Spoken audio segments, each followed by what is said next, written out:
నేను అడుగుతా ఉన్నా, ఇది ఒక దండుపాలెం ముఠా తయారైపోయింది. రాష్ట్రం పరువు తీస్తా ఉన్నారు మీరు.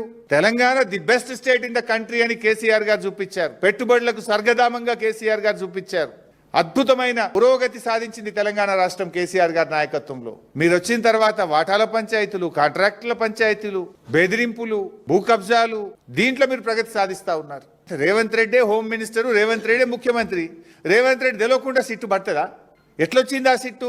ఒకవేళ రేవంత్ రెడ్డి తెలియకుండా సిట్టే వస్తే ముఖ్యమంత్రిగా యు ఆర్ ఫెయిల్. ముఖ్యమంత్రిగా నువ్వు ఫెయిల్. నీకు పాలన మీద పట్టు లేదు, నీకు పరిపాలన మీద పట్టు తప్పింది.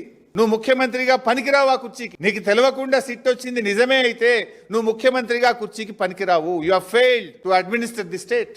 మీరేమన్నా సర్కార్ నడుపుతున్నారా, సర్కస్ నడుపుతున్నారా? ముఖ్యమంత్రి తెలియకుండానే సిట్ వస్తుందా? గతంలో ఈ క్యాబినెట్ ఒక దండుపాలెం మూట అని చెప్పి నేను ఆరోపిస్తే నా మీద ఈ మంత్రులంతా కూడా విరుచుకపడ్డారు నా మీద. ఇప్పుడు నేను అడుగుతున్నా, మీ దండుపాలెం మూట కాకపోతే ఏంది? మీరే బయటపడుతున్నారు కదా, తన్నుక సస్తున్నారు కదా. ఇప్పుడు ఈ 9E బ్లాక్ టెండర్లలో ముఖ్యమంత్రి వర్సెస్ బట్టి గారు వర్సెస్ కోమటిరెడ్డి కదా, ముగ్గురు దండుకుంటేనే కదా ఇదంతా విషయం బయటకు వచ్చింది. ఇలా బొగ్గు టెండర్లలో, సింగరేణి టెండర్లలో రేవంత్ రెడ్డి గారు వర్సెస్ బట్టి గారు వర్సెస్ కోమటిరెడ్డి గారు. నాకు దక్కాలంటే నాకు దక్కాలి, నా మనుషులకు దక్కాలంటే నా మనుషులకు దక్కాలని ముగ్గురు మధ్య వాటాల పంచాయతీ కాకపోతే ఏంది ఇది?